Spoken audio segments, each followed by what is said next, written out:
Então, desde o nascimento, né, essa Guarda Municipal, vocês já lutavam para que a gente pudesse estar aqui hoje.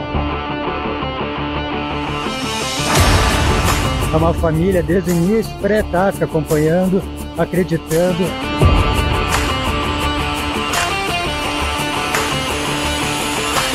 Eles estão junto do início até a formatura.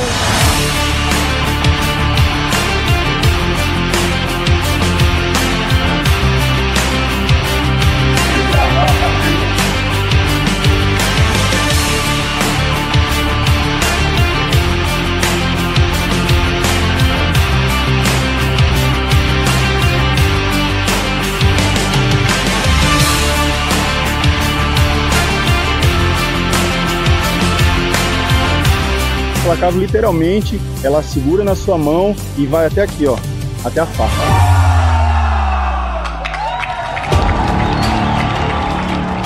É a única que está aqui na nossa formatura, prestigiando.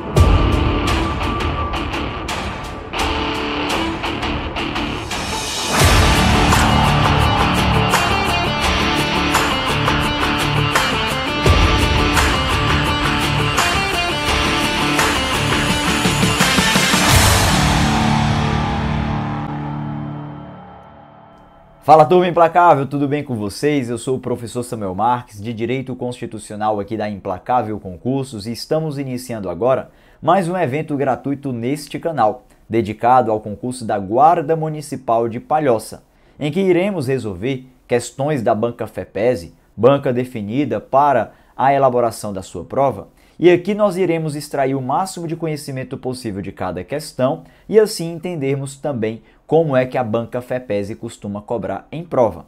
Mas antes de a gente efetivamente iniciar a nossa aula, eu gostaria de pedir a você que está nos assistindo que deixasse já o seu like no nosso vídeo.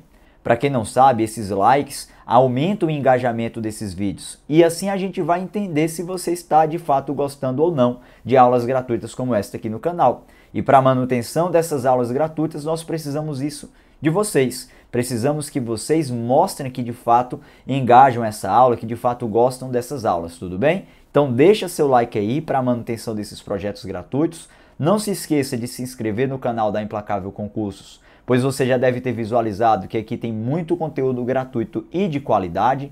Sempre estamos postando aqui para vocês. E também gostaria de pedir a vocês, se quiser deixar depois o seu comentário abaixo, o que é que você achou da aula, o que é que mais você queria por aqui, é sempre também muito importante, tá bom? E sem perder mais tempo, vem comigo, por favor, para o nosso material. Como eu disse para vocês, meu nome é Samuel Marques e aqui eu quero deixar à sua disposição meu Instagram, @profsamuelmarques. Caso tenha alguma dúvida, basta mandar uma mensagem lá no meu direct, que terei maior prazer de lhe ajudar. Vamos lá comigo, pessoal, para a nossa primeira questão. Olha lá o que é que diz, ó. No Brasil, a proclamação da República ocorreu em 1889, a partir de uma ação militar comandada pelo Marechal Deodoro da Fonseca, que deu início à Primeira República ou República Velha. Assinale a alternativa que indica corretamente o significado do termo república para o país. Aí o item A fala forma de governo, item B sistema de governo, item C regime de governo, D forma de Estado e item E golpe militar. Pessoal, só para a gente visualizar, tá? O Estado brasileiro, ele é caracterizado a partir de alguns elementos estruturais essenciais. Você já deve ter ouvido falar sobre forma de governo, sistema de governo, regime de governo, forma de Estado. De fato, esses elementos estruturais, eles são essenciais para a caracterização do Estado brasileiro. E a pergunta aqui é, o que é que a República deve ser considerada para o nosso país? Faz o seguinte, responde aí no chat o que é que você acha, tá? Responde aí o que é que você acha que a República é. Enquanto isso, eu vou simplesmente colocar informações importantes para vocês aqui em lousa, para que vocês assim revisem e aprendam sobre alguns pontos importantes, tá bom? Vem cá comigo, por favor. Bom, eu quero falar aqui para vocês sobre os chamados elementos estruturais do Estado brasileiro. E aí eu vou indicar para vocês que elementos são esses. Elementos estruturais do Estado brasileiro. Do Estado brasileiro. Nós encontramos alguns elementos estruturais diante de uma análise teórica do texto da Constituição que são fundamentais para a nossa prova. Nós vamos falar, pessoal, sobre forma de governo, sobre forma de Estado, forma de governo, sobre forma de Estado, forma de Estado. Vamos falar também sobre regime de governo, também chamado muitas vezes por regime político, tá bom?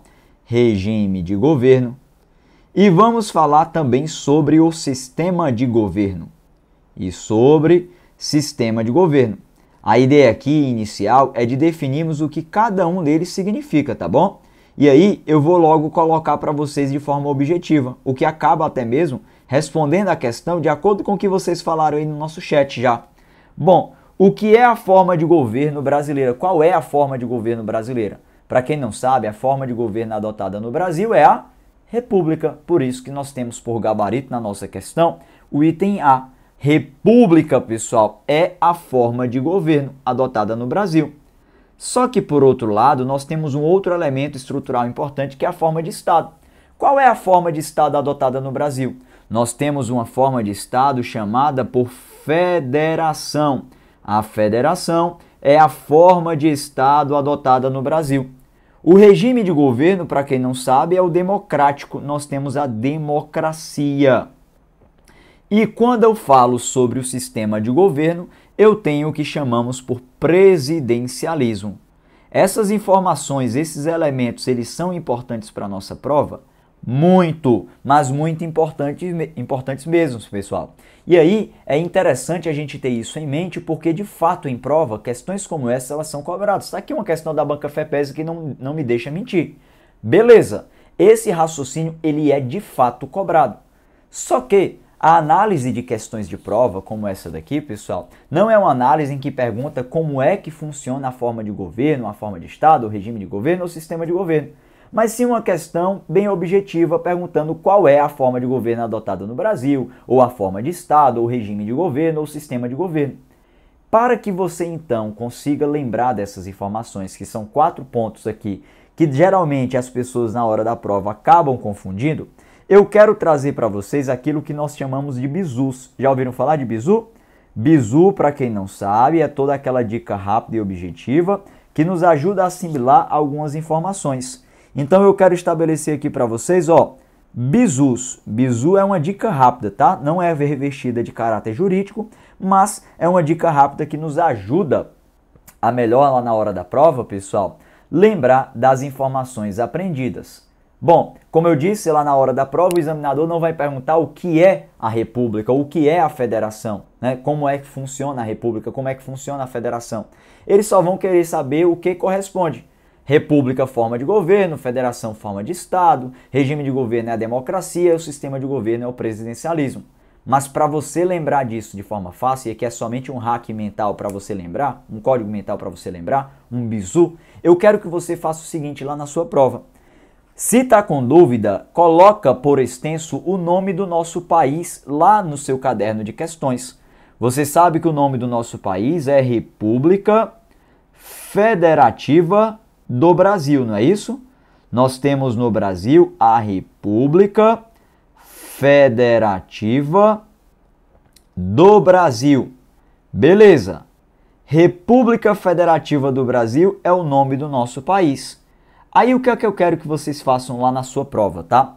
Eu quero que vocês escrevam também por extenso, assim ó, Governo do Estado de Santa Catarina, tudo bem? Coloca por extenso embaixo de República Federativa do Brasil, Governo do Estado de Santa Catarina. Professor, para que é isso? Bom, é para você associar. Lembra que isso aqui não é revestido de caráter jurídico, é somente um caráter objetivo para você lembrar na sua prova. Aí você vai colocar embaixo de República Federativa do Brasil, Governo do Estado de Santa Catarina, de SC. Beleza, coloca lá. Por que eu quero que vocês façam isso? Porque agora eu vou partir com vocês para as devidas assimilações. Você sabe que a República é a forma de alguma coisa, assim como a Federação é a forma de outra coisa. Aí coloca embaixo de República, ó. República é forma de, Federação é forma de outra coisa. Beleza? E agora, na hora da prova, você vai simplesmente assimilar e correr para o abraço.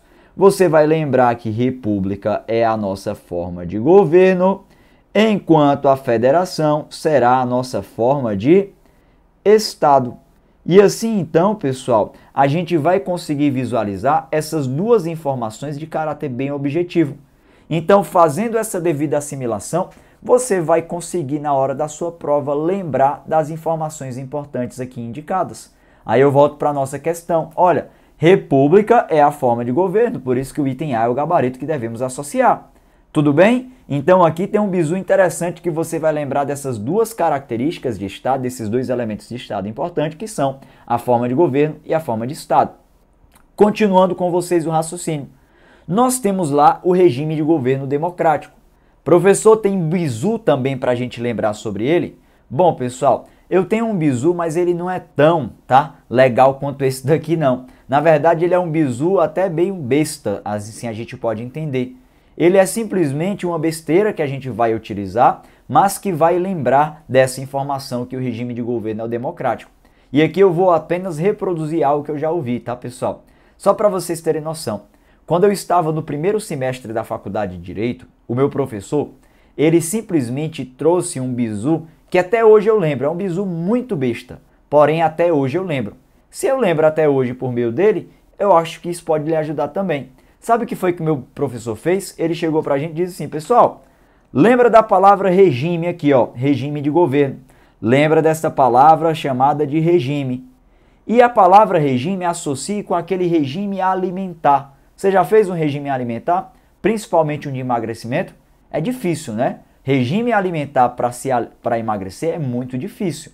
E aí o que foi que o professor fez? Ele simplesmente fez uma associação, uma brincadeira, em que acaba fazendo a gente lembrar. Ele disse o seguinte, olha, lembra que o regime é coisa do demo. Regime é coisa do demo. Para lembrar que regime é a democracia. Falou em regime de governo, regime político, nós temos a democracia. Então ele trouxe essa besteira, pessoal, mas até hoje eu costumo lembrar dele falando sobre isso aqui. E aí a questão é a seguinte, tá? Se você vai lá chegar na sua prova e vai lembrar dessas informações, ótimo, já temos aqui uma missão cumprida. Então, regime de governo no Brasil é o democrático, tranquilo? E o outro bizu que posso trazer para vocês é sobre o sistema de governo presidencialista. O que é que acontece? Eu também tenho um bizu para cá, que é um bizu simples. As pessoas costumam associar o sistema de governo presidencialista, para lembrar, por meio da sigla do SIGO ou presidente. Sigo o presidente, por meio desse mnemônico aqui. Sigo o presidente por quê? Porque as pessoas vão lembrar, olha, de sistema de governo, tá? O sigo de sistema de governo, presidente de presidencialismo. Beleza, então sigo o presidente, lembra disso na hora da sua prova, que você vai associar então todos os elementos importantes para a caracterização do Estado brasileiro.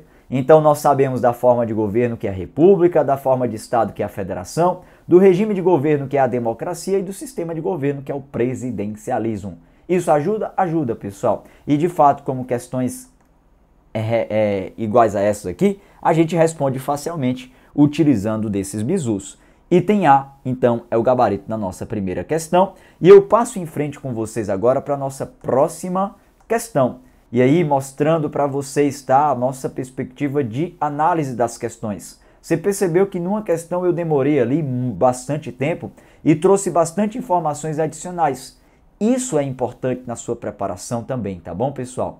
Só para ter noção, resolução de questões não é algo que você faz a partir de uma quantidade, e sim a partir de uma noção de qualidade.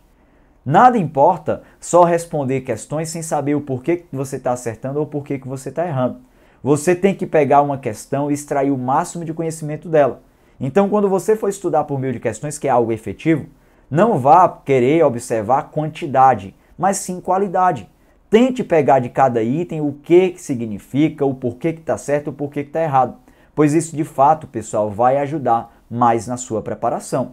É tanto que a gente vai visualizar aqui poucas questões, mas essas questões serão visualizadas num tempo bem razoável em que nós vamos extrair o máximo de conhecimento delas, tá bom? Então, faça da mesma coisa na sua preparação, por favor, pois isso vai ajudar bastante. Passo com vocês para a nossa segunda questão.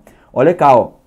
De acordo com o artigo 5º da Constituição da República Federativa do Brasil de 88, é correto afirmar. Beleza, está pedindo para a gente marcar o item correto. Olha o item A, pessoal. É livre a manifestação do pensamento, sendo, contudo, vedado o anonimato. Olha que ponto interessante. O que é que significa o vedado? Vedado é algo proibido. Está dizendo a Constituição, a questão aqui, que é proibido o anonimato no exercício da liberdade de manifestação do pensamento. Pergunta é, isso aqui está certo ou errado, pessoal? Isso aqui está certo. E aí eu vou destacar já como gabarito da nossa questão e fundamentar isso de acordo com o artigo 5º, inciso 4 da nossa Constituição Federal. Só para a gente lembrar, vem cá comigo, por favor. Falou de liberdade de manifestação do pensamento, a gente está diante da famosa liberdade de expressão. Liberdade de manifestação. Manifestação do pensamento. Está ela presente no artigo 5º, inciso 4 da nossa Constituição. Artigo 5º, inciso 4. Beleza. Você vai entender que é livre a manifestação do pensamento, porém a Constituição Federal diz que é vedado o anonimato. Algo vedado é algo proibido, tá bom? Ó, vedação significa proibição. Então está dizendo que é proibido o anonimato. Só que a questão é a seguinte, pessoal. É proibido o anonimato por quê? Você sabe dizer? Bom, é proibido o anonimato pelo direito que vem logo em seguida lá no artigo 5º. No artigo 5º, inciso 5, fala sobre um direito chamado por direito de resposta. E esse direito de resposta, o que é que ele significa? Ele significa o direito de você responder sobre determinada ofensa proferida contra você.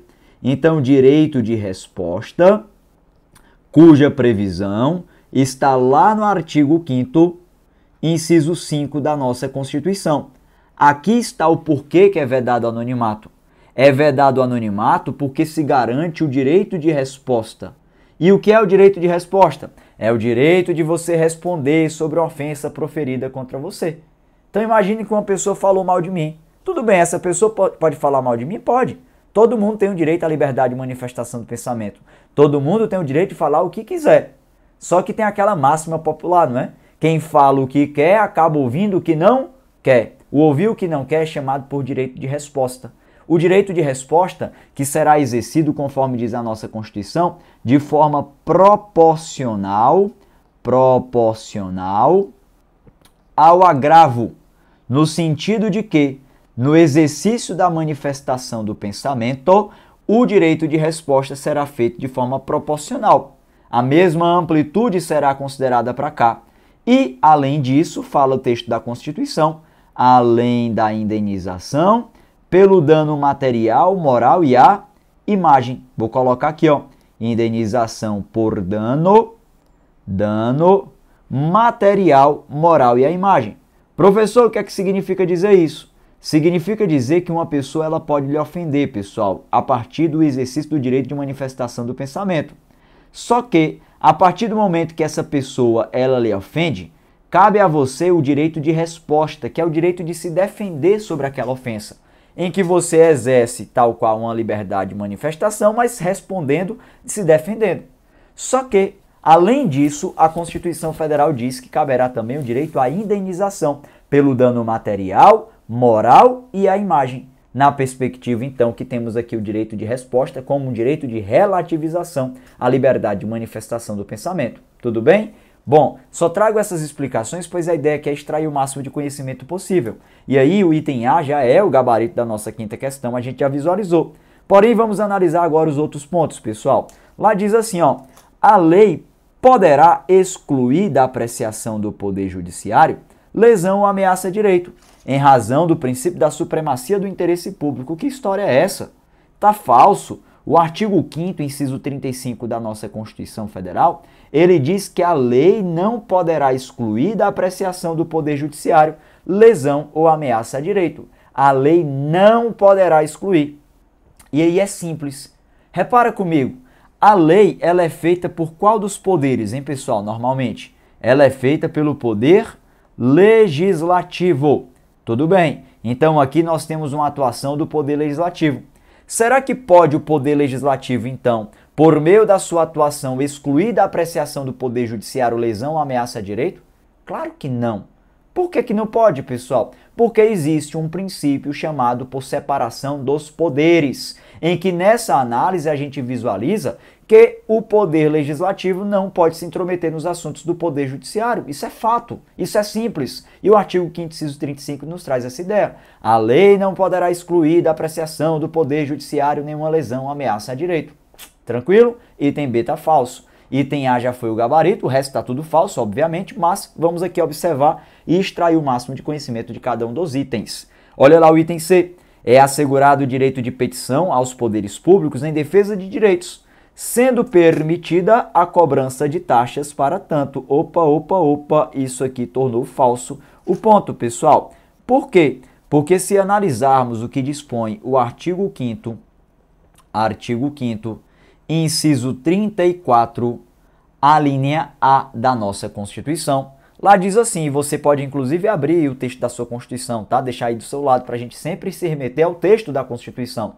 Lá diz, são a todos assegurados, independentemente do pagamento de taxas. A linha A, o direito de petição aos poderes públicos contra a ilegalidade ou abuso de poder. E a linha B, o direito à obtenção de certidões em repartições públicas para a defesa de direitos e esclarecimento de situações de interesse pessoal. Tudo bem, está lá no artigo 5º, inciso 34. É garantido a todos, independentemente do pagamento de taxas. Então, no caso, pessoal, não é permitido não, na verdade é proibido. A pessoa exerce sem precisar do pagamento de taxas. Logo, falsa a disposição do item C. Olha lá o item D. São invioláveis a intimidade, a vida privada, a honra e a imagem das pessoas, não sendo, contudo, assegurado o direito à indenização pelo dano material ou moral decorrente da sua violação, o que está falso, e aqui destaco para vocês que a fundamentação está no artigo 5º, inciso 10 da nossa Constituição. Lá diz que é inviolável, no caso são invioláveis a intimidade, a vida privada, a honra e a imagem das pessoas, sendo assegurado o direito à indenização pelo dano material ou moral decorrente de sua violação. Falso o item D, tá? Não expressa literalidade. E o item E mostra, é plena liberdade de associação para fins lícitos, inclusive as de caráter paramilitar. Opa, isso tornou errado, pois o texto constitucional diz que é vedada de caráter paramilitar. Portanto, pessoal, então, o gabarito da nossa segunda questão, de fato, é o item A. Beleza? Bom, queria que vocês observassem como o texto da Constituição ele foi replicado aqui numa condição literal. A banca FEPESE ela costuma fazer isso. Ela fez isso nessa prova, ela fez isso na prova da Guarda Municipal de São José, ela fez isso em quase todas as suas provas. O que tende a ser cobrado na sua prova é a literalidade. E aí eu queria que vocês fizessem o seguinte, tá? Você vai sair daqui hoje com uma tarefa de casa. Qual é a tarefa de casa? Eu quero que você leia nesta semana, pessoal, ainda, tá? No final de semana, enfim, deixa aí um diazinho para você ler pelo menos 2 vezes o texto do artigo 5º da Constituição. Faça isso, por favor. Porque quando a gente lê com frequência o texto da Constituição, a gente acaba se familiarizando com as disposições. Aqueles que estão acostumados a ler o texto do artigo 5º, sabem numa questão dessa aqui que tem algo estranho. Diz assim, rapaz, tem alguma coisa estranha nesse item aqui. Eu não sei o que é, mas está estranho. Aí analisa o outro item, também acha estranho, o outro também acha estranho, mas tem um lá que encontra familiaridade. Esse aqui está familiar. Normalmente esse raciocínio ele ajuda a responder questões em prova. A familiaridade mostra então, pessoal, o item correto. Aqueles que estão esquisitos, estranhos, é porque eles estão incorretos. E isso normalmente você garante porque conhece do texto do artigo 5º. Então, tá sem nada para fazer? Pega lá o seu celular e vai ler o texto do artigo 5º da Constituição. Se eu fosse você, inclusive, eu simplesmente imprimiria o texto da Constituição. Imprime lá o texto do artigo 5º, deixa sempre à sua disposição, não está fazendo nada, vai ler o texto do artigo 5º. Vai ao banheiro, larga esse celular, vai ler o texto do artigo 5º. Porque eu garanto que isso vai lhe ajudar. O artigo 5º ele é composto por 79 incisos e 4 parágrafos. Esses 79 incisos e 4 parágrafos, em 98% das questões de concurso público e em quase 100% das questões da banca FEPESE, são cobrados, pessoal, de forma literal, copiado e colado do texto constitucional. Então, se eu quero deixar algo para vocês aqui importante, é ler o texto do artigo 5º. É uma questão certeza que será cobrada na sua prova. Por isso, conheça o texto do artigo 5º, tudo bem? Item A é o gabarito da nossa segunda questão e eu quero passar com vocês agora para a nossa próxima questão. Pessoal, vamos lá para a nossa terceira questão, ainda sobre o artigo 5º. Olha lá, ó. Analise as afirmativas abaixo a partir das disposições constitucionais acerca dos direitos e deveres individuais e coletivos. Queria, inclusive, que vocês observassem aqui, tá? Ó. O cargo exigido dessa questão é o cargo de procurador do município de Balneário Camboriú. Cargo de procurador de município é um cargo, pessoal, privativo de bacharel em direito. Para quem não sabe o que é um procurador de município, ele é simplesmente o advogado público do município. É ele que faz a defesa do município em juízo. É um cargo que é privativo de bacharel em direito. E por isso, você sabe, então as questões da prova de um cargo privativo de bacharel em direito serão as mais complexas possíveis. Normalmente é. Mas olha como foi que a banca FEPESE cobrou sobre o artigo 5º da Constituição, para reforçar ainda mais aquele pedido que eu fiz para vocês, de ler o texto do artigo 5º. Olha lá como é que ela cobrou, pessoal. Analise as afirmativas abaixo a partir das disposições constitucionais acerca dos direitos e deveres individuais e coletivos. Olha a primeira afirmativa. É livre a expressão da atividade intelectual, artística, científica e de comunicação, mediante licença, independentemente de censura. Pessoal, para quem conhece o texto da Constituição, isso aqui está certo ou está errado, hein? Quando a gente fala sobre a liberdade artística, científica e de comunicação, nós encontramos isso lá no artigo 5º, inciso 9. Vou colocar aqui, ficou meio apertado, deixa eu agitar. Artigo 5º, inciso 9 da nossa Constituição. E o que é que diz o texto constitucional? Independentemente de censura ou de licença. Então, quando aqui falou mediante licença, tornou falsa essa afirmativa. Logo, a primeira afirmativa está errada, não devo considerá-la. Olha como a literalidade do texto constitucional foi cobrada aqui. Vem cá comigo agora, por favor, para a segunda afirmativa. É reconhecida a instituição do júri, com a organização que lidera a lei, assegurada a competência para o julgamento dos crimes dolosos contra a pessoa. E aí, isso aqui está certo ou está errado, hein? Quando a gente fala da instituição do Tribunal do Júri, há previsão para isso lá no artigo 5º, inciso 39. Vou até colocar aqui, ó. Desculpa, 38. Artigo 5º, inciso 38. Beleza. E lá fala sobre o Tribunal do Júri. E eu quero estabelecer aqui um raciocínio importante. Tribunal do Júri, cuja previsão está lá no artigo 5º, inciso 38. Ele vai ter a competência de quê, pessoal? Bom, só para a gente estabelecer logo o raciocínio, tá? Ó, Tribunal do Júri, também conhecido por aí por júri popular, é aquele tribunal que é formado por pessoas do povo. Por isso que ele é o júri popular. Essas pessoas do povo são chamadas de jurados, né? No meio do Tribunal do Júri. E aí o Tribunal do Júri tem previsão constitucional e ele precisa, para seu efetivo exercício, respeitar alguns princípios. Primeiro é a plenitude de defesa, o segundo é o sigilo das votações, o terceiro é a soberania dos veredictos e o quarto, pessoal, está relacionado à sua competência. Algo que é fundamental para a nossa prova. E aí eu destaco para vocês aqui qual é a competência do Tribunal do Júri. É de fato aquela indicada pela afirmativa? A gente vai entender que não, sabia? A competência do Tribunal do Júri será para julgar os crimes dolosos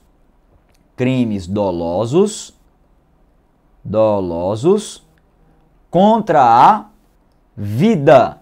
Isso é o que nós vamos entender por competência do Tribunal do Júri. Será, pessoal, exatamente para julgar os crimes dolosos contra a vida. Beleza. Então, quando a gente falar de Tribunal do Júri, a competência é para julgar crimes dolosos contra a vida. E aí eu quero destacar pontos importantes para vocês. Primeiro ponto fundamental, tem que ser crimes dolosos. Professor, o que é que significa um crime doloso? Crime doloso é aquele que o agente praticou com a intenção de garantir aquele resultado finalístico. Existem os crimes dolosos, existem os crimes culposos. Aqui no caso nós temos um crime doloso, né, como competência do tribunal do júri. E além disso, pessoal, nós devemos estabelecer que são crimes dolosos contra a vida. E aí eu destaco para vocês, crime contra a vida é qualquer crime, pessoal?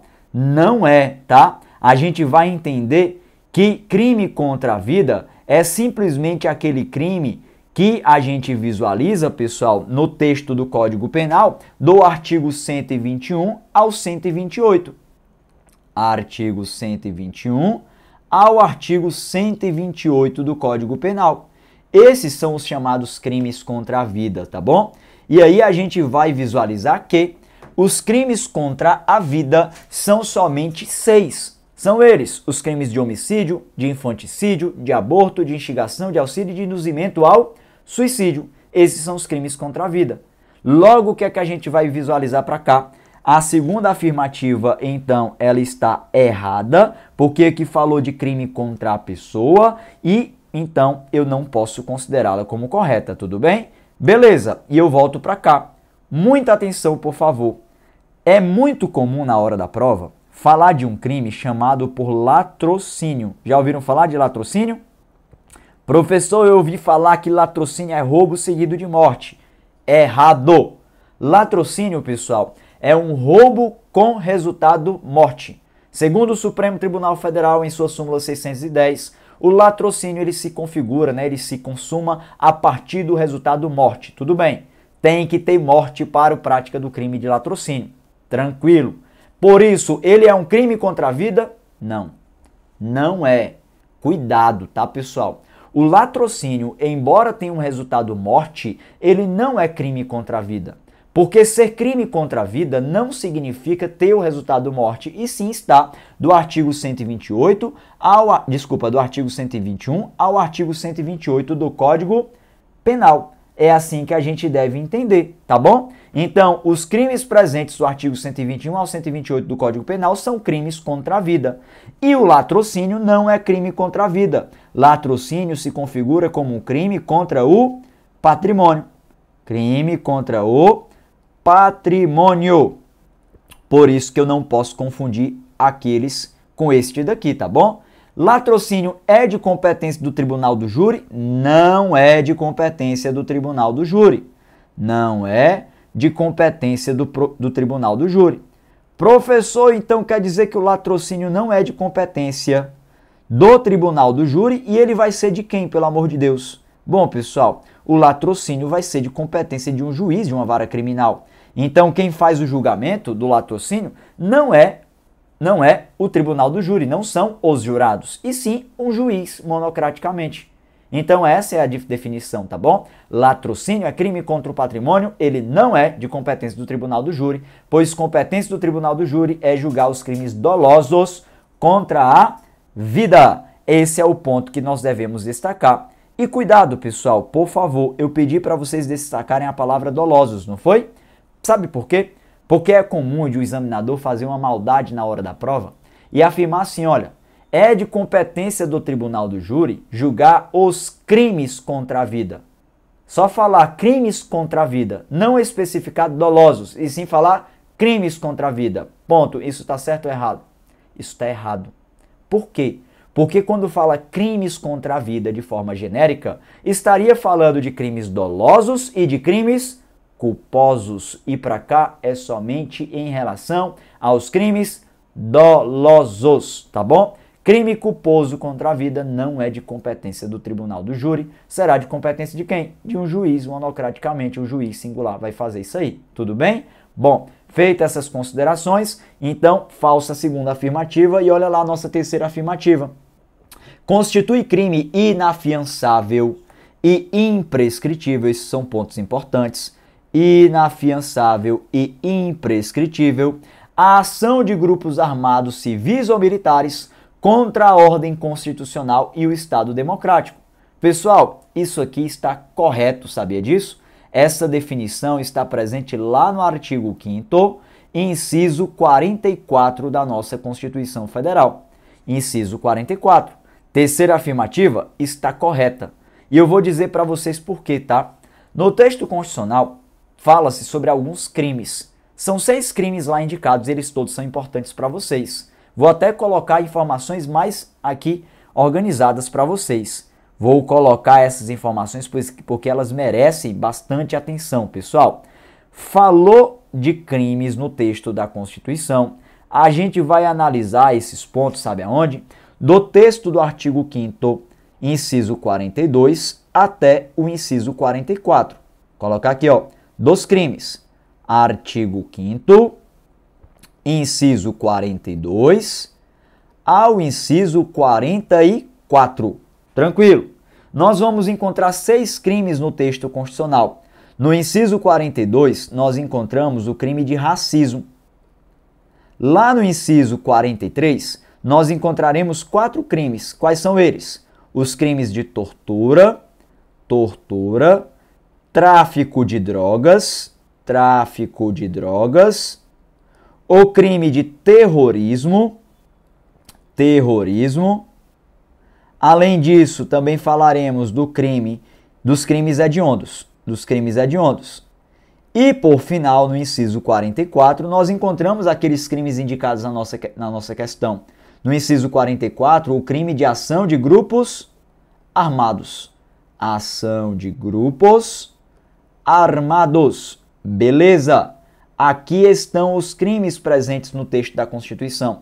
E aí, eu quero que você entenda o seguinte. Na sua prova, o que o examinador exige sobre os crimes não é uma análise de direito penal, até porque estamos estudando direito constitucional. A análise que o examinador exige é uma análise constitucional. Existem algumas características constitucionais aplicáveis a esses 6 crimes, e eu quero definir para vocês, tá? Quando a gente fala do crime de racismo, nós temos 2 características importantes. A Constituição Federal diz que o racismo constitui crime inafiançável. O que é que isso significa? Que é um crime que não aceita o pagamento de fiança. E além disso, diz que o racismo constitui um crime imprescritível. Beleza? Aquele crime que não prescreve. E só para trazer mais uma informação, também diz a nossa Constituição Federal que o racismo é sujeito à pena de reclusão, tá? E aí, para você lembrar, tenta até associar o Rzinho de racismo com o R de reclusão, que isso ajuda bastante, beleza? Então, inafiançável, imprescritível, sujeito à pena de reclusão. Isso é para o racismo. Quando a gente fala de tortura, tráfico de drogas, terrorismo e crimes hediondos, a gente vai entender outras características. Por comum, eles também têm as características de serem inafiançáveis. São inafiançáveis, eles não aceitam o pagamento de fiança. E além disso, esses 4 crimes aqui são considerados como insuscetíveis de graça ou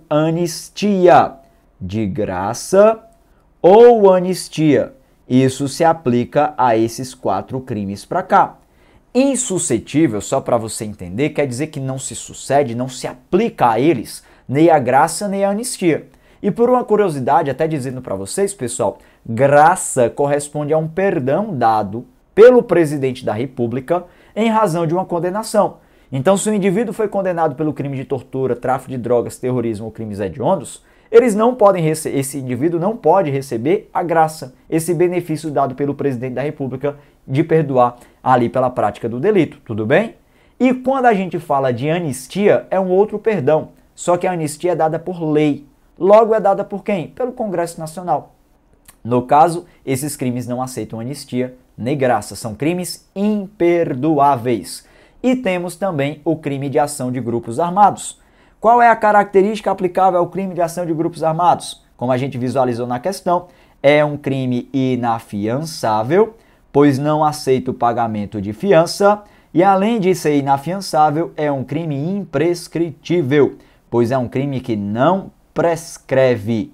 Tudo bem, professor, visualizei aqui todas as características. Elas são cobradas em prova? Claro que sim, pessoal. E aí eu quero trazer para vocês um raciocínio definitivo para nunca errar uma questão sobre isso aqui. Como assim, professor? Olha o raciocínio que eu vou trazer aqui para vocês, tá? Eu vou trazer aqui para vocês alguns bizus. O que são bizus mesmos? Bizus são dicas rápidas e objetivas que nos fazem lembrar das informações de forma mais fácil. Tem um bizu, pessoal, para cá que ele é matador. você consegue visualizar vários itens ali de uma vez só e já eliminar muitos deles. Qual é o ponto, tá? Se você reparar, dentre esses 6 crimes, existe uma característica que é comum a todos eles. Repara comigo. Racismo é inafiançável e imprescritível, tortura inafiançável e insuscetível de graça e anistia, assim como tráfico de drogas, terrorismo e crimes hediondos. Ação de grupos armados inafiançável e imprescritível. Repara, todos os crimes presentes no texto do artigo 5º da Constituição são crimes o quê, hein? Inafiançáveis. Então vamos logo definir um ponto que é fundamental. Falou de algum crime presente no texto do artigo 5º, você vai lembrar que todos são inafiançáveis. Então, todos os crimes presentes no texto do artigo 5º da nossa Constituição são crimes inafiançáveis, porque eles não se sujeitam ao pagamento de fiança. Esse é um ponto importante. Então, chegou na sua prova e falou que é afiançável, não quer nem papo, risca, tá falso. Beleza? Todos são inafiançáveis. Além disso, temos um outro bizu. O outro bizu, pessoal, é uma técnica em que assimilamos 2 crimes de uma vez só. O bizu do ração, não sei se você já ouviu falar. Ração. Professor, o que é que significa esse tal de ração? Ração, só para você visualizar, ó, vem do RA de racismo e ação de grupos armados.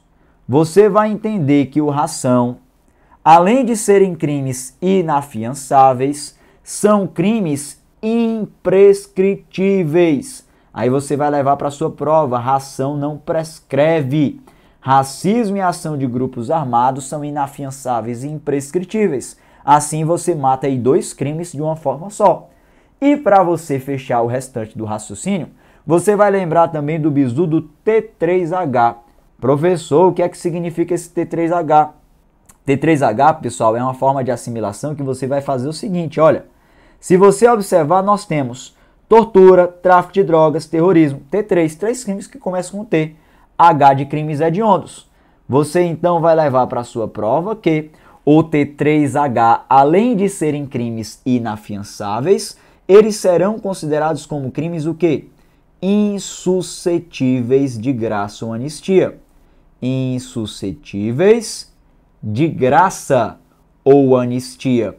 Lembrando dessas características, então, você vai visualizar de forma completa todos os crimes presentes no texto do artigo 5º e assim não tem pingo de dúvida, pessoal, lá na hora da prova, não tem perigo de você errar pontos como esse.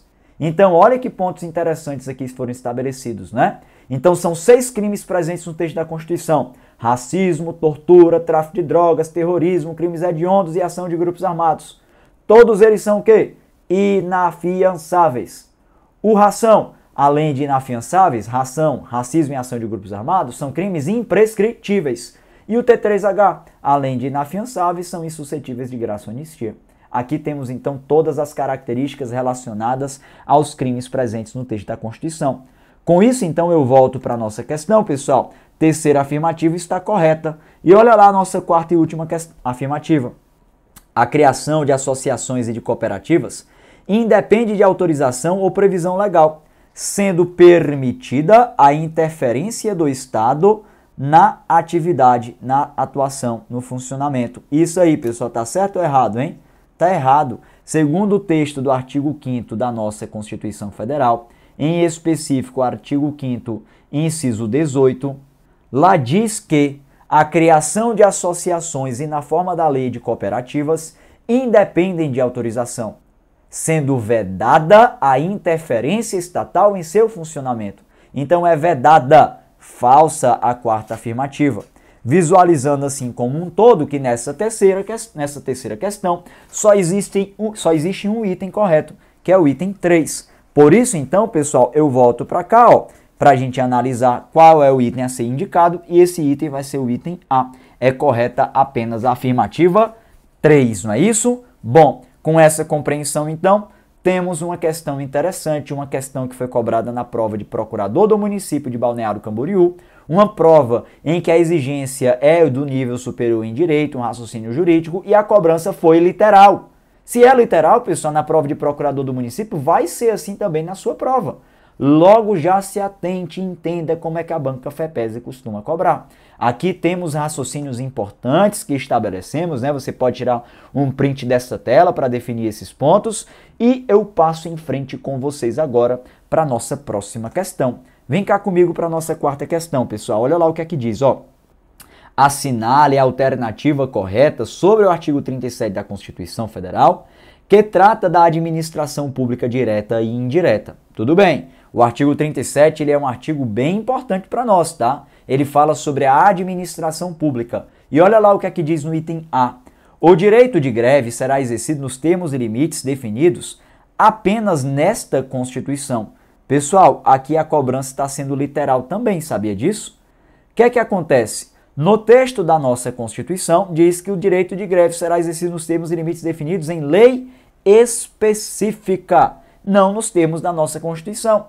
Nós temos ali o que chamamos de norma de eficácia limitada, que precisa de uma complementação legal. No caso, o direito de greve será exercido nos termos da lei específica, tornando falso, então, o item A, na forma do que dispõe o artigo 37, inciso 7 da nossa Constituição. E aí o artigo 37, ele merece uma atenção especial, tá? A sua cobrança, ela vai permear essa condição de literalidade, como a gente está visualizando para cá, e por isso você deve levar desse jeito para a sua prova, tranquilo? Bom, item A tá falso. Olha lá o nosso item B, pessoal. A lei estabelecerá o uso de contratação por tempo determinado para atender percentual de cargos e empregos públicos para portadores de deficiência e definirá os critérios de sua admissão. Olha, pessoal, quando a gente visualiza esse ponto, a gente vai lá para o artigo 37 da nossa Constituição Federal, tá? Artigo 37 da nossa Constituição, que fala sobre a administração pública, que é muito importante para todos nós. E lá no artigo 37 da nossa Constituição, a gente visualiza esse ponto relacionado ao percentual de vagas para pessoas com deficiência, sabe aonde? Lá na disposição indicada no artigo 37, só lembrar aqui o inciso aplicável é o inciso número 22, na verdade 21, acho que é isso mesmo, artigo 37, inciso 21, em que lá diz exatamente essa ideia. A lei vai estabelecer percentual para tal. Só para a gente visualizar, pessoas portadoras de deficiência, né, ou pessoa com deficiência, na forma do que diz a nossa Constituição, tem um percentual de vagas estabelecida por lei. A gente sabe que tem ali uma definição geral de 5% para pessoas com deficiência, né? 5% das vagas. Só que isso é definido pela lei, a Constituição não define. E por isso você deve tomar cuidado quanto a essa ideia. Logo, o item B, ele pode e deve ser considerado como nosso gabarito diante de uma ideia, pessoal, diante de uma ideia literal do que diz a nossa Constituição. Tudo bem? Então, muita atenção, por favor, em relação a esse ponto, pois é um ponto importante para todos nós. Tranquilo? Bom, feitas essas considerações, eu vejo com vocês agora o nosso próximo dispositivo. Olha lá o item C, pessoal. As funções de confiança exercidas exclusivamente por servidores ocupantes de cargo efetivo e os cargos em comissão a serem preenchidos por servidores de carreira, nos casos e condições e percentuais mínimos previstos em lei, destinam-se apenas às atribuições de direção, chefia ou assessoramento. Pessoal, cuidado quanto a essa compreensão, tá? Esse item C, ele está equivocado. Na forma do que diz o artigo 37, inciso 5 da nossa Constituição. O que é que acontece? Quando a gente fala de função de confiança, está correto, é exercida exclusivamente por servidor ocupante de cargo efetivo. Mas quando a gente fala sobre cargo em comissão, esse ponto que diz que serão preenchidos por servidores de carreira acabou tornando falsa tal disposição. Sabe por quê?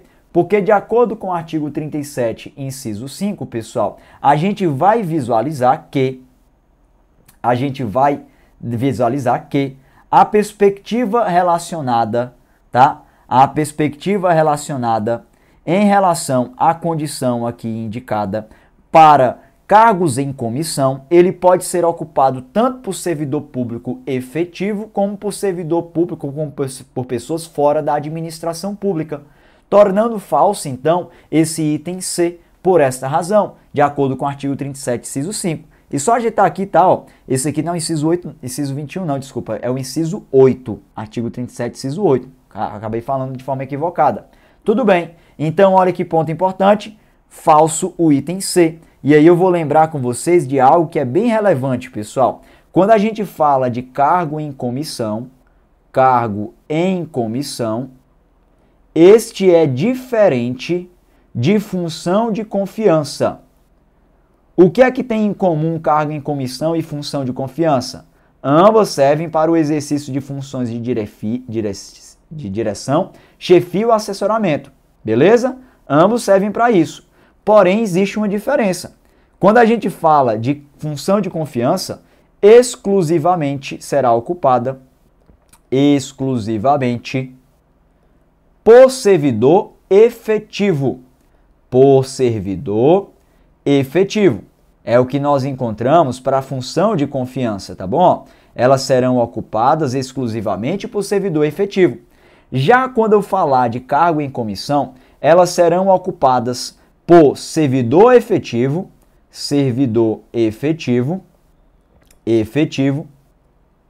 e pessoas sem vínculo com a administração.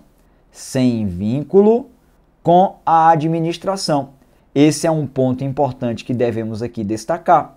Então, cuidado lá na hora da sua prova, tá? Quando a gente falar de função de confiança, não confunda com o cargo em comissão. O cargo em comissão ele pode ser ocupado por servidor público efetivo e por pessoas sem vínculo com a administração. Já a função de confiança somente por pessoas com vínculo com a administração, somente por pessoas servidoras efetivas. E esse ponto ele é interessante, tornando falso assim, então, o item C, que nos traz a compreensão de que somente será preenchido por servidor de carreira. Errado. Cargo em comissão pode ser ocupado por servidor que não é de carreira, por pessoas de fora da atuação pública, não é? Passo com vocês agora para o item D. Lá diz assim, pessoal, a vinculação ou equiparação, de quaisquer espécies remuneratórias para o efeito de remuneração de pessoal do serviço serviço público é prática bastante utilizada para equilibrar os valores entre as categorias. O que é que ocorre? Se a gente observar o artigo 37, inciso 13 da nossa Constituição Federal, colocar aqui, ó, artigo 37, inciso 13, fala que é vedada a vinculação. É vedada a vinculação ou equiparação de quaisquer espécies remuneratórias para o efeito de remuneração de serviço pessoal. Então, pessoal, esse item D está falso, ele não pode ser considerado aqui por nós. É errada essa disposição. E aí vem o item E, que trata de algo bem importante. Poderá ser criada a autarquia e autorizada a instituição de empresa pública, de sociedade de economia mista e de fundação, conforme for necessário para melhor gestão da administração federal. O que é que acontece, pessoal? Aqui na perspectiva indicada, a criação de autarquia e autorização de empresa pública, de sociedade de economia mista de fundação, elas podem ser indicadas, podem ser criadas, está lá no artigo 37, inciso 19. Só que a criação, pessoal, não é uma possibilidade que a própria gestão da administração federal vai entender como necessária, não. Na verdade, o que é que diz o texto da nossa Constituição? A Constituição diz que somente por lei específica é que poderá ser criada a autarquia, assim como também autorizada as demais instituições a serem criadas, as demais entidades. Somente por lei específica cria-se a autarquia,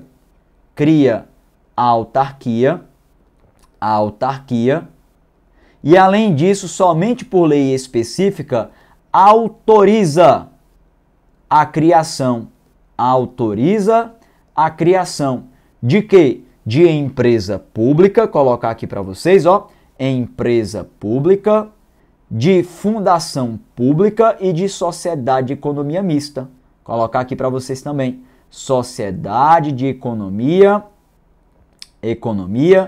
mista e fundação pública.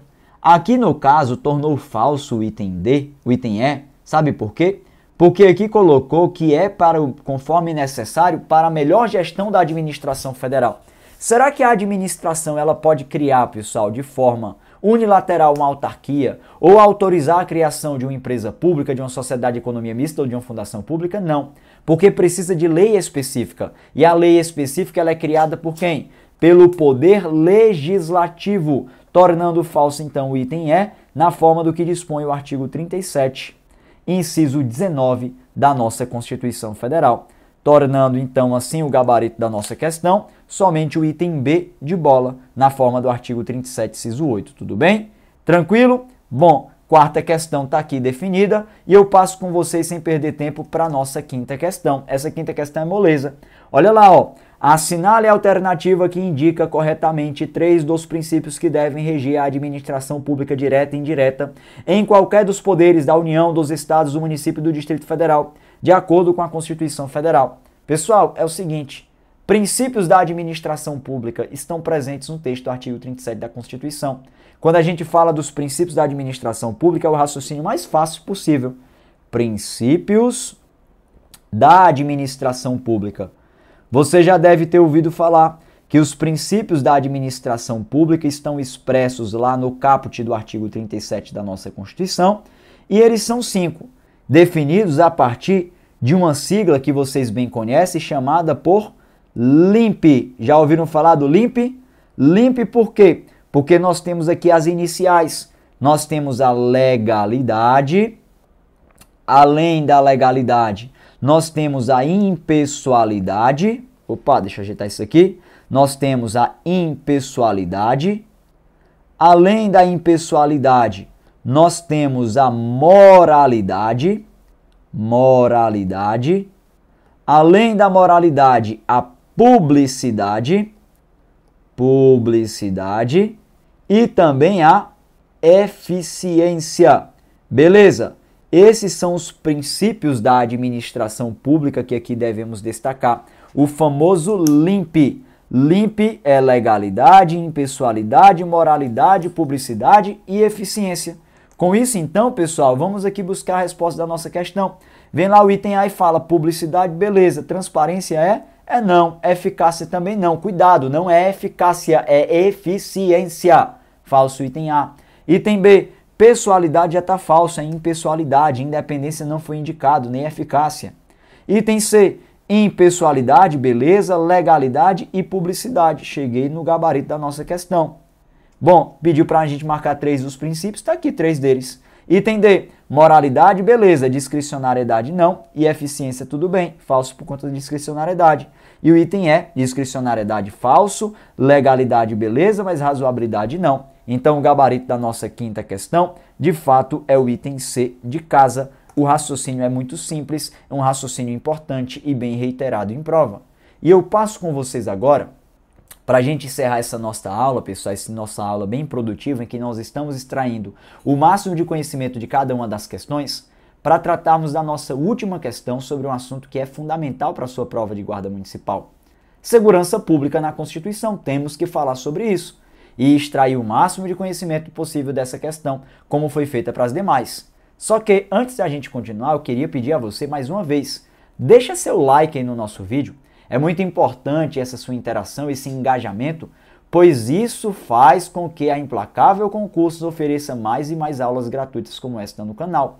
Deixa o like, pessoal. Além disso, se puder, compartilhe esse vídeo com seus amigos, clique em compartilhar, manda nos seus grupos de WhatsApp. Compartilha. Deixa seu comentário aí embaixo o que é que você achou. E responde uma coisa para mim também, tá? Coloca aí no comentário abaixo depois.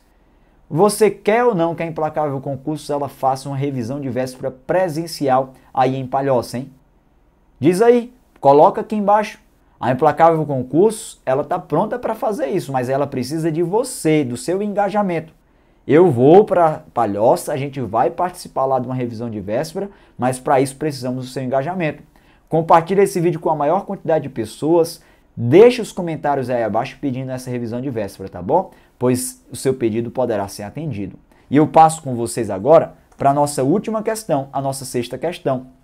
Olha lá, pessoal. Assinale a alternativa correta de acordo com a Constituição Federal de 88. Eu quero destacar isso aqui, ó, de acordo com a Constituição Federal de 1988. O que é que acontece, pessoal? Quando a questão ela coloca de acordo com a Constituição Federal de 88, está a questão fazendo um recorte, em que ela somente está querendo que você marque aquilo que está dentro da Constituição. Ah, professor, mas tal assunto também é regulado pela lei. Bom, não importa. O que está pedindo aqui é somente o que está dentro da Constituição. E eu quero analisar com vocês esses pontos. Olha o item A, pessoal.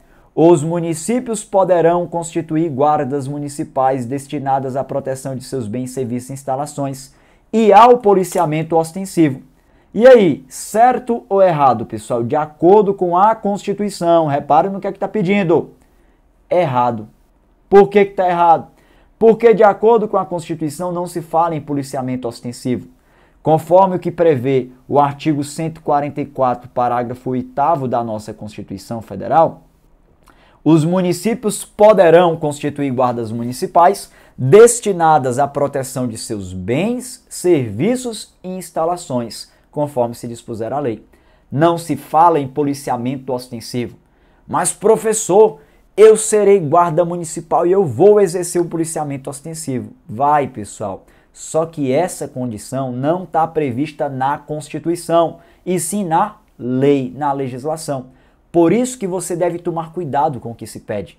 Na prova de direito constitucional, normalmente vem assim, olha, de acordo com a Constituição Federal de 88. Portanto, você vai fechar os olhos e lembrar só da Constituição de 88. Esquece a lei nesse ponto, tá bom? Cuidado com o que se pede. Item A está falso. Olha o nosso item B, pessoal.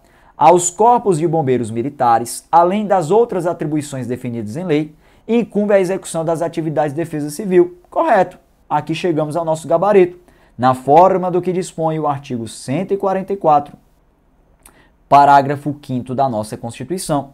Correto o nosso item B. Beleza? Tá corretinho, pessoal. Defesa civil é a atribuição do Corpo de Bombeiro Militar. Tá lá no parágrafo 5º. As polícias militares cabem à polícia ostensiva e à preservação da ordem pública. Aos corpos de bombeiros militares, além de outras atribuições definidas em lei, incumbe a execução das atividades de defesa civil. Beleza, item B é o gabarito. Tranquilo? Olha lá o item C. As polícias penais vinculadas ao órgão administrador do sistema penal das unidades federativas a que pertence, cabe a segurança dos estabelecimentos penais e o exercício das funções de polícia judiciária. Opa, isso aqui tornou falso. Quando a gente fala de polícia penal, é órgão de polícia ostensiva, somente a segurança dos estabelecimentos penais. Falso item C. Olha o item D. A Polícia Ferroviária Nacional, órgão permanente organizado e mantido pelo Executivo e estruturado em carreira, destina-se na forma da lei ao patrulhamento ostensivo das ferrovias federais, estaduais e municipais. Não existe ferroviária nacional, é ferroviária federal e ela somente faz o patrulhamento ostensivo das ferrovias federais, na forma do que dispõe o artigo 144, parágrafo 3º da Constituição. E só para colocar aqui o item C, o fundamento, ó, artigo 144, parágrafo 5º-A da Constituição. E olha o item E. As polícias civis dirigidas por delegados de polícia de carreira incumbem as funções de polícia judiciária federal e estadual e a apuração de infrações penais, o que tornou falso, pessoal. Por quê? Porque de acordo com o artigo 144, parágrafo 4º da nossa Constituição Federal, as polícias civis dirigidas por delegados de polícia de carreira incumbem, ressalvada a competência da União, as funções de polícia judiciária. Logo, ela não tem a Polícia Judiciária Federal como competência. Beleza? E a apuração de infrações penais, exceto as militares. O que tornou falso também aqui, porque aqui colocou de forma genérica, teria que falar infrações penais, exceto as militares. Portanto, no final das contas, nós temos como gabarito efetivo da sexta questão o item B de bola. E aqui chegamos então, pessoal, à nossa sexta e última questão proposta para essa nossa aula. Questões da banca FEPESE que analisamos, extraímos o máximo de conhecimento possível. Entendemos o porquê que cada uma está certa e o porquê que cada uma está errada. É muito importante que você faça isso na sua preparação. E é muito importante que você fique ligado nessas aulas da Implacável Concursos. Por isso eu peço mais uma vez, deixa seu like aqui no nosso canal, tá pessoal? Na nossa aula. E se inscreve no nosso canal. É muito importante sua participação. Essas aulas vão lhe ajudar demais na sua preparação. Tranquilo? E antes de a gente encerrar a nossa aula, quero deixar mais uma vez à sua disposição o meu Instagram, @profsamuelmarques. Caso você tenha alguma dúvida sobre o nosso conteúdo e queira tirar essa sua dúvida, já me ponho à sua disposição por meio do meu Instagram. Além do mais, você pode acompanhar outras aulas gratuitas como esta lá no meu Instagram, que eu sempre divulgo essas informações. Tudo bem, pessoal? E olha, se você ainda não é aluno implacável, não perca a oportunidade de ser. Na plataforma da Implacável Concurso, nós temos um curso completo para o concurso da Guarda Municipal de Palhoça. Você pode buscar melhores informações na descrição deste vídeo. Clique em ver mais. Fala com a equipe por meio do WhatsApp. A equipe vai lhe direcionar para a melhor preparação do Brasil para guardas municipais. Implacável Concurso é o melhor curso preparatório para guardas municipais do país. E quem está falando isso não sou eu não. Quem fala isso são todas as milhares de aprovações que a Implacável Concurso já produziu pelo Brasil afora. Não perca a oportunidade de ser mais um aprovado pela Implacável. Venha com a gente, pois juntos nós somos implacáveis. Tudo bem? E eu espero encontrá-los em outra oportunidade por aqui. Um forte abraço e até uma próxima aula. Valeu, pessoal!